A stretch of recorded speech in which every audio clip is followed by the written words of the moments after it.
Descubrí que mi esposa me engañaba, y todos lo sabían menos yo. Historia completa. Lo peor no fue descubrir la infidelidad. Eso vino después. Lo peor fue darme cuenta de que había vivido durante años dentro de una broma cruel, y que yo era el único que no conocía el chiste. Mi esposa y yo llevábamos más de 10 años juntos. No éramos la pareja perfecta, pero éramos estables. Rutina, trabajo, fines de semana tranquilos. Nada especialmente romántico, pero tampoco frío. Yo pensaba que eso era madurez. Confiaba en ella, confiaba en mi círculo, confiaba en que, si algo estuviera mal, alguien me lo diría. Ese fue mi error. Las primeras señales fueron tan pequeñas que hoy me avergüenza no haberlas visto. Cambios de humor, salidas del trabajo, que se alargaban. El celular siempre boca abajo. Pero cada vez que mi intuición intentaba decirme algo, yo mismo la callaba. No seas paranoico, no seas inseguro, confía. Eso me repetía. Mis amigos seguían tratándome igual, o eso creía. Mi familia seguía invitándonos a eventos.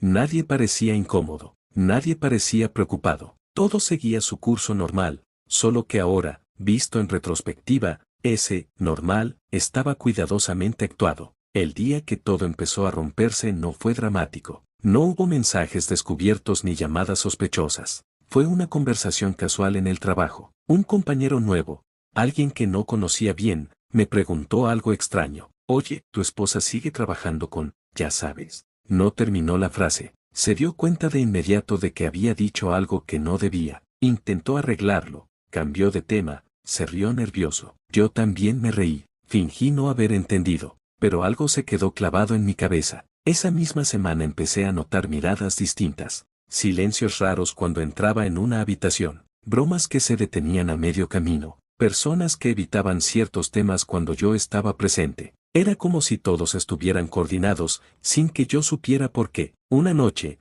revisando redes sociales, vi una foto antigua que alguien había vuelto a compartir. Mi esposa aparecía en una cena de empresa, sentada demasiado cerca de alguien que reconocí de inmediato, un compañero suyo, alguien que yo conocía, alguien que había estado en mi casa. No era una prueba, pero era una grieta. Cuando le pregunté, no se puso a la defensiva. Eso me tranquilizó. Dijo que exageraba, que la foto no significaba nada, que ese compañero siempre había sido cercano con todos. Me habló con un tono tan convincente que me sentí culpable por haber dudado. Esa noche dormí mal, no por celos, por una sensación más profunda, la de estar fuera de una conversación importante. Decidí observar, sin acusar, sin confrontar, y cuanto más observaba, más claro se volvía algo aterrador. Había códigos, sonrisas cómplices, chistes internos que yo no entendía, personas que me preguntaban cómo estaba, con una preocupación que no encajaba con nada que yo hubiera contado.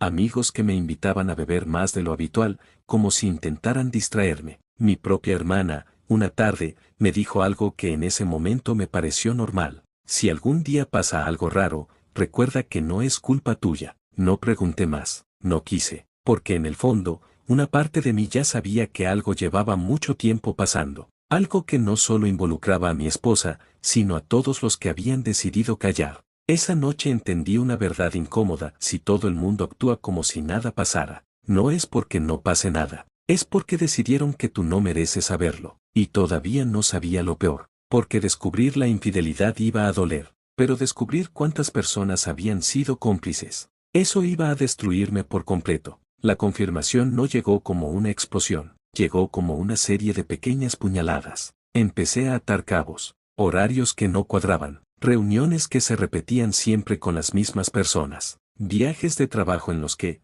casualmente, coincidía siempre el mismo compañero, el mismo nombre, el mismo rostro amable que me saludaba con una sonrisa demasiado correcta cada vez que venía a casa. Decidí hacer algo que nunca pensé que haría: revisé correos antiguos, no el teléfono, no mensajes recientes, fui más atrás, a los años en los que yo creía que todo estaba bien, y ahí estaba. No un te amo descarado, no fotos explícitas, sino algo peor: intimidad, bromas privadas, confianza profunda, comentarios que no se le hacen a un simple compañero de trabajo, conversaciones que cruzaban límites emocionales mucho antes de cruzar otros. Cuando revisé fechas, el aire se me fue del pecho. No llevaba meses, llevaba años. Todo lo que yo había considerado una etapa difícil, una rutina pesada, un bajón normal del matrimonio, había ocurrido mientras ella tenía otra vida paralela. Y lo más humillante era esto, no se molestaron demasiado en esconderlo, porque no lo necesitaban. Empecé a hablar con gente, no de forma directa, comentarios sueltos, preguntas abiertas, y las respuestas eran siempre las mismas, evasivas, silencios incómodos,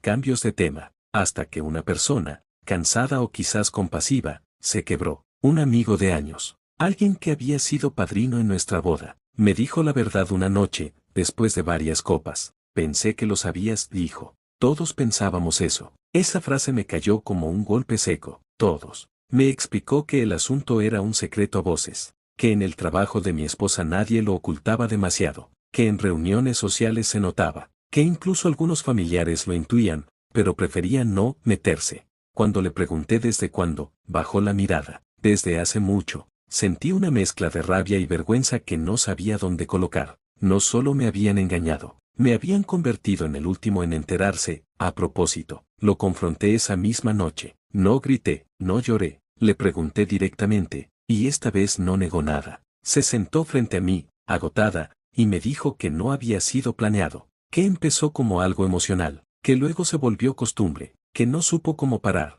Le pregunté cuántas personas lo sabían. No respondió de inmediato. Eso fue respuesta suficiente. Dijo que nunca quiso hacerme daño, que me seguía queriendo, que yo era su hogar seguro. Escuchar eso fue peor que cualquier insulto. Yo no quería ser un refugio mientras ella vivía otra vida. Los días siguientes fueron un infierno silencioso, llamadas incómodas, mensajes de apoyo que llegaban demasiado tarde, personas diciéndome que no era para tanto, que esas cosas pasan, que lo importante es que ahora lo sabes. Como si el problema fuera el momento, y no los años de mentira. Empecé a notar algo aún más cruel. Algunos me trataban con lástima, otros con impaciencia, como si mi dolor fuera un trámite pendiente que debía resolver rápido para no incomodar al grupo. Ahí entendí que la traición no había sido solo de mi esposa, había sido colectiva, y lo peor estaba por venir, porque aún no había descubierto hasta qué punto mi humillación había sido tema de conversación, ni quienes habían decidido activamente mantenerme en la oscuridad, y cuando lo hiciera, ya no habría forma de fingir normalidad. No me fui de casa de inmediato, y no fue por debilidad, fue porque necesitaba entender hasta dónde llegaba la mentira. Durante semanas convivimos como dos desconocidos educados, dormíamos en la misma casa, pero en mundos distintos. Ella intentaba hablar, justificarse, minimizar. Yo escuchaba sin interrumpir, como si ya no formara parte de la conversación. Mientras tanto, empecé a hacer algo que nunca había hecho, preguntar directamente, no acusando, no confrontando, solo preguntando. Llamé a un primo con el que siempre tuve confianza. Le pregunté si sabía algo. Dudó. Se quedó en silencio demasiado tiempo. Al final dijo que había escuchado rumores, pero que nunca pensó que yo no lo supiera. Le pregunté a una amiga cercana. Me dijo que no era su lugar decir nada, que no quería meterse, que asumió que yo ya lo había hablado con mi esposa. La palabra, asumir, empezó a repetirse demasiado. Incluso en mi trabajo, compañeros que jamás habían mencionado a mi esposa ahora me decían frases raras, como, eres más fuerte de lo que crees. Esto no te define. Yo no había contado nada. Ellos ya lo sabían. El golpe final llegó en una reunión familiar. Nada formal, un cumpleaños cualquiera. Yo estaba sentado en la mesa cuando escuché, desde la cocina, una conversación que no estaba destinada a mí. Mi esposa y dos personas más hablaban del tema. Así lo llamaban, el tema. Uno dijo, pobre, cuando se entere del todo. Sentí algo romperse de forma definitiva. Entré en la cocina. No grité, no insulté. Solo dije una frase que dejó a todos helados. Ya me enteré, de todo, hace tiempo. Las caras cambiaron al instante. Culpa, vergüenza, miedo. Nadie sabía qué decir. Nadie sabía dónde mirar. Fue ahí cuando entendí algo devastador. No solo lo sabían, lo comentaban. No era un secreto incómodo. Era un tema recurrente. Esa misma noche tomé la decisión final. No hubo drama. No hubo amenazas. Le dije que quería el divorcio, que no estaba dispuesto a seguir siendo el último en enterarse de mi propia vida. Ella lloró, me pidió tiempo, me dijo que podíamos arreglarlo, que había cometido errores, pero que yo también me había vuelto distante. No discutí eso, porque ya no importaba. Lo que no pude perdonar no fue la infidelidad, fue la humillación sostenida. Los meses siguientes fueron duros. No voy a mentir, hubo soledad, dudas, momentos en los que pensé que tal vez exageraba, que tal vez debía haberlo manejado con más discreción, pero entonces recordaba las miradas, los silencios, las bromas a medias. Recordaba que, durante años, fui el único que defendió algo que ya no existía. Hoy mi círculo es más pequeño, mucho más. Perdí amistades que nunca fueron reales. Me alejé de familiares que prefirieron la comodidad al respeto, pero gané algo que no tenía antes, dignidad.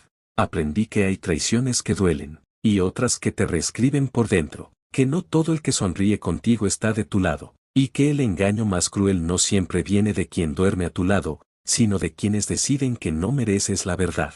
A veces me preguntan qué fue lo peor de todo esto. No fue verla con otro, no fue el divorcio, no fue empezar de cero. Lo peor fue descubrir que estuve rodeado de gente que me veía caer en cámara lenta, y decidió no decir nada. Y desde entonces, prefiero estar solo, que volver a ser el último en saber la verdad.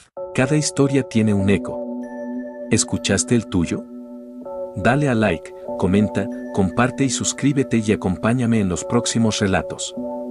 Soy Narrox, y esto es Ecos de la Cueva.